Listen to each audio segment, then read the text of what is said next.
네, 안녕하세요. 박철순 매니저입니다. 오늘이 또 저희 마지막 방송인데 주사부일체도 오늘이 마지막입니다. 지금까지 한 4개월, 5개월 정도 진행했던 것 같은데 항상 시간이 좀 짧아서 좀 아쉬운 부분이기도 합니다. 하지만 뭐 다시 또 여러분들께 교육을 할 수 있는 또 창구를 마련하고 있으니까요. 다음 기회에 또 인사드리도록 하겠습니다.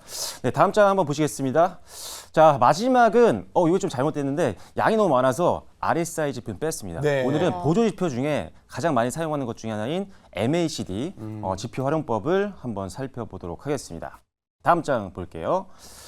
자, 우리가 보조 지표라는 게 뭐냐면 말 그대로 보조적으로 사용하는 지표라고 보시면 됩니다. 그래서 우리가 가격의 움직임 그리고 분석하고 예측하는 데 도움을 주는 도구고요.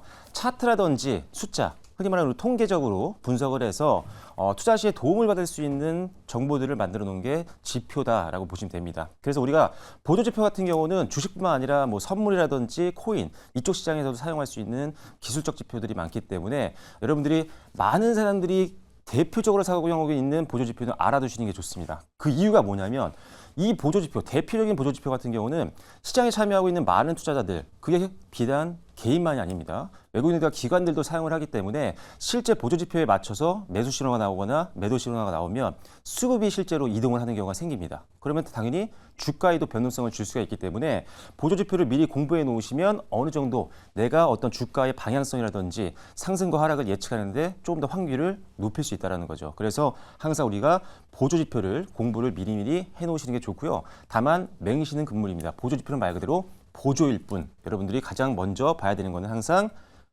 재무 상태, 기업의 성장성, 이런 기본적인 회사의 어떤 좋은 점, 그다음에 시장의 어떤 방향성 이런 걸 먼저 보시고 그다음에 보조적으로 보조 지표를 사용하시면 될 것 같습니다.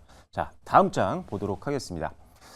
자, 보조 지표의 종류가 너무 많습니다. 사실 여러분들이 HTS에만 들어가도 보조 지표가 정말 몇십 개가 아니라 몇백 개일 수도 있어요. 이게 뭐 계속 만들어지기도 하기 때문에 하지만 이 중에 가장 많이 사용하는 게 우리가 사실 이동평균선은 보조지표라고 생각 안 하시는 분들이 있어요. 하도 처음부터 배웠던 단어이기 때문에. 근데 이동평균선도 보조지표 중에 하나고요.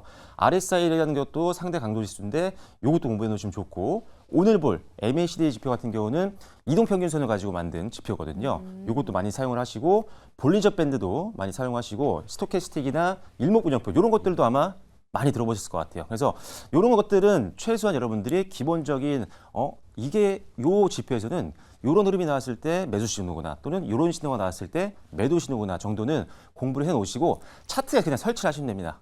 차트에 설치해 놓으시면 계속 비교하면서 볼 수가 있거든요. 그래서 이제 시대가 좋아져가지고 모바일로도 볼 수가 있기 때문에 항상 여러분들이 이런 것들 보조적으로 내가 보고 있는 주요 차트 위에다가 아니면 아래에다가 하단에다가 설치해 놓으시고 항상 비교 분석하시면 도움이 많이 되실 것 같습니다.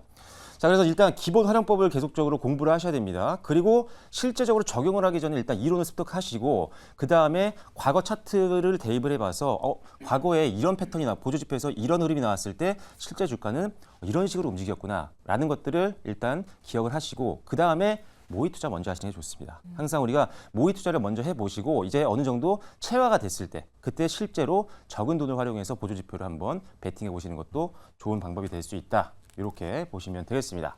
다음 장 보시면요. 자, 그래서 아까 말씀드린 건데 자, 보조 지표를 체크하는 거 너무 쉽습니다. 여러분, HTS에 이렇게 설치할 수 있어요. 이거 지금 MACD 지표고 이거는 지금 RSI거든요. 이게 일반 이동평균선과 그다음에 캔들이 있는 캔들 차트죠. 그래서 이런 식으로 설치해서 보실 수가 있고 이렇게 또 볼 수 있습니다. 자, 이런 식으로. 이건 이제 모바일이죠. 이건 키움증권 제가 캡처한 건데 밑에 보시면 이렇게 MACD라든지 RSI라든지 또는 매물대라든지 여러 가지 이런 기술적인 보조 지표를 체크를 해놓을 수가 있습니다. 보시면 잠시 후에 말씀드렸지만 이거는 클래시스예요. 이것도 추천드렸던 종목인데 지금은 아직 설명 안 드렸기 때문에 어렵지만 자, 여기서 과매도 구간이 나왔고 골든크로스 매수 신호가 나왔습니다.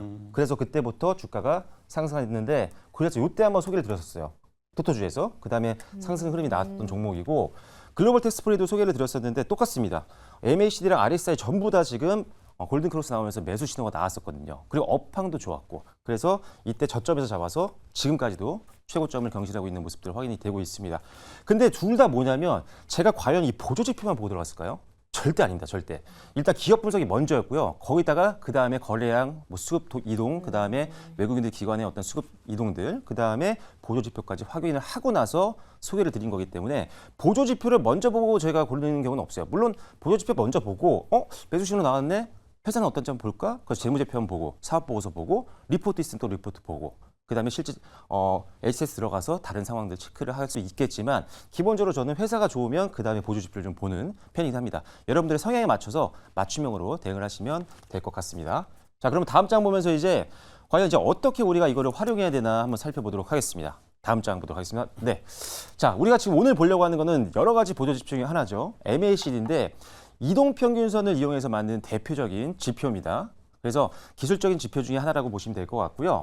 자, 단기 이평선 아시죠? 단기 이평선, 뭐 5일선이라든지 뭐 10일선 이런 것들을 보통 우리가 단기라고 하는데 이 단기 이평선과 중장기 이평선, 뭐 60일선, 120일선, 200일선 이런 이동평균선이 멀어지면 다시 합쳐진다. 합쳐지면 멀어진다. 이런 느낌으로 생각을 하시면 돼요. 그래서 이동평균선과 이동평균선에 멀어지면 가까워지는 성질을 이용한 지표가 바로 MACD라고 보시면 됩니다. 그래서 이게 지금 이게 MACD 지표거든요. 여기에 보시면 몇 가지 선이 보이죠. 초록색 선 하나 보이고 빨간색 선 하나 보이고 그다음에 무슨 이상한 짝대기가 또 보입니다. 그죠? 짝대기하고요. 빨간 짝대기도 있고 파란 짝대기도 있는데 이게 뭐냐? 여기서 지금 빨간색 곡선은 MACD 곡선입니다. 그래서 단기 이평선에서 장기 이평선을 뺀 수치인데 그래서 보통은 12일선과 26일선을 활용을 해요. 그다음에 시그널 곡선은 뭐냐면 요 초록색으로 표시되어 있는 이게 시그널 선인데 요는 특정 기간 내의 MACD 지수 이동평균선이라고 보시면 됩니다. MACD 선의 이동평균선이라고 보시면 되는데 보통은 9일을 활용합니다. 요거는 보통 여러분들이 이거 설치만 하면 보통은 요 수치로 기본 설정이 돼요. 근데 혹시 모르니까 여러분들이 한번 체크를 해보시고 요거는 이제 성향에 따라서 익숙해지시면 숫자를 바꿔가면서 할 수도 있습니다. 종목에 따라서 좀 더 맞는 지표가 있거든요. 그래서 일단은 기본으로는 이렇게 설정하되 내가 익숙해지면은 이동평균선 숫자를 바꿔도 됩니다. 11선이 아니라 뭐 21선으로 바꿔도 되고요. 그거는 참고하시면 되겠습니다. 자, 오실레이터는 뭐냐면 요 이상한 짝대기입니다. 자, 빨간색이 있고 파란색이 있는데 파란색을 딱 봐도 주가가 밀릴 때 파란색이 나오네 라고 생각하실 수 있겠죠. 그리고 빨간색이 나오면 그때부터 반등이 나오기 시작합니다. 그래서 이걸 오실레이터라고 하는데 우리가 방금 봤던 이 빨간색과 초록색 선 MACD 곡선에서 시그널 곡선을 뺀 수치라고 보시면 될 것 같아요. 그래서 플러스 막대 길이 빨간색이 플러스거든요. 0 위에 있는 플러스 막대가 크면 매수세가 강하다는 의미고요. 그리고 밑에 파란색 막대 길이가 크다라고 한다면 매도세가 강하다는 의미라고 보시면 될 것 같습니다. 다음 장 보시죠. 자, 그래서 일단 활용법을 보면 일단 매수 시점을 찾아야겠죠. MACD 지표에서 매수 시점을 활용하기 위해서는 먼저 굉장히 간단합니다. MACD 곡선이 시그널 곡선을 상향 돌파할 때 매수 신호를 해석하고요. 그리고 단기 이동 평균선이 장기 이동 평균선을 상향 돌파하는 골든 크로스 많이 배우셨잖아요. 똑같은 의미라고 보시면 됩니다. 그래서 MACD 선이 시그널 선을 상향 돌파할 때가 MACD 보조 지표에서는 매수 신호다. 이렇게 보시면 되겠고요. 그리고 오실레이터 막대기가 일정 수준을 넘으면서 최저점을 형성했을 때, 아까 파란색 밑으로 갈 때, 그때 막대기 길이가 가장 길었을 때, 그때에서 줄어든 타이밍이 나오거든요. 그러니까 최저점을 형성하고 그 다음에 줄어들 때 막대 길이가 그때가 매수 타이밍이 될 수가 있습니다. 그래서 오실레이터도 같이 보시는 게 좋고 오실레이터가 최저점을 형성하고 막대기 길이가 줄어들면서 반등이 나올 때 이 신호가 보통은 골든 크로스보다 좀 먼저 나옵니다. 기본적으로는 아주 특수한 케이스를 제외하고는. 그래서 오실레이터를 안 보시는 분들이 있는데 오실레이터를 항상 보셔야 됩니다. 이 오실레이터는 사실 MACD뿐만 아니라 다양한 지표에서 사용되는 신호 중에 하나이기 때문에 오실레이터 개념도 여러분들이 기억을 해놓으시면 좋습니다. 자, 그래서 이렇게 매수 시점 찾으시면 되고요. 매도 시점은 간단합니다. 반대로 보시면 됩니다. 그래서 MACD 곡선이 시그널 곡선을 하향 돌파할 때 그때가 골든 크로스가 아닌 데드 크로스죠. 그래서 우리가 매도 신호로 보시면 될 것 같고요. 자, 주가가 많이 올랐어요. 오르다가 그래서 빨간색 막대기가 막 생겼는데 최고 긴 빨간색 막대기 오실레이터가 만들어지고 그 다음부터 좀 줄어들기 시작하는 거예요. 막대기 길이가.